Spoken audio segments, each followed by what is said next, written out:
দিনে দুপুরে দাতালের তাণ্ডব, কোনো রকমে পালিয়ে প্রাণে বাঁচলেন চাষিরা।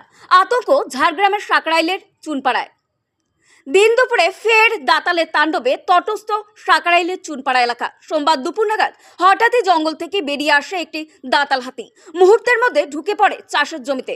সেই সময় জমিতে পাকা ধান কাটার কাজে ব্যস্ত ছিলেন স্থানীয় চাষিরা।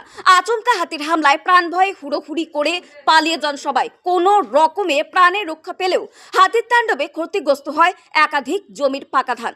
স্থানীয় বাসিন্দাদের অভিযোগ, রবিবারও দিবারাত্রি 25টির একটি হাতির দল তাণ্ডব চালিয়েছিল এলাকায়। টানা 2 দিন ধরে এই আতঙ্কে কার্যত নিদ্রাহীন দিন কাটাচ্ছেন গ্রামবাসীরা।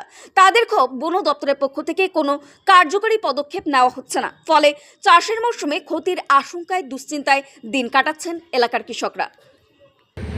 3টা নাগাদ চুনপাড়া গ্রামে গুপ্তমন্ডি কুলটিগিরি যে আমাদের মেন রোডের বাম পাশে যে জমিগুলো আছে, জমিতে দেখে হঠাৎ করে একটি হাতি আসে এবং জমিতে যারা ফসল কাটছিল এবং অনেক ফসল বাড়ি আনছিল দেখে তারা আতঙ্কিতভাবে সব পালিয়ে এসে আমাদের চুনপাড়া চকের দিকে অনেকে মেন রোডের উপরে উঠে যায়।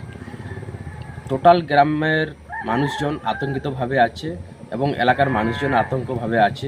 গতকাল রাতে হাতি গ্রামের মধ্যে প্রবেশ করে এবং বিলের যে ফসল ক্ষয়ক্ষতি করে, এই মুহূর্তে মানুষ খুবই চিন্তার মধ্যে আছে। ফসলগুলো রাতেও ক্ষতি করলো, দিনের মধ্যে যে ফসলটুকু মানুষ বাড়ি আনছে সেইটুকুও শান্তিভাবে আনতে পারছে না।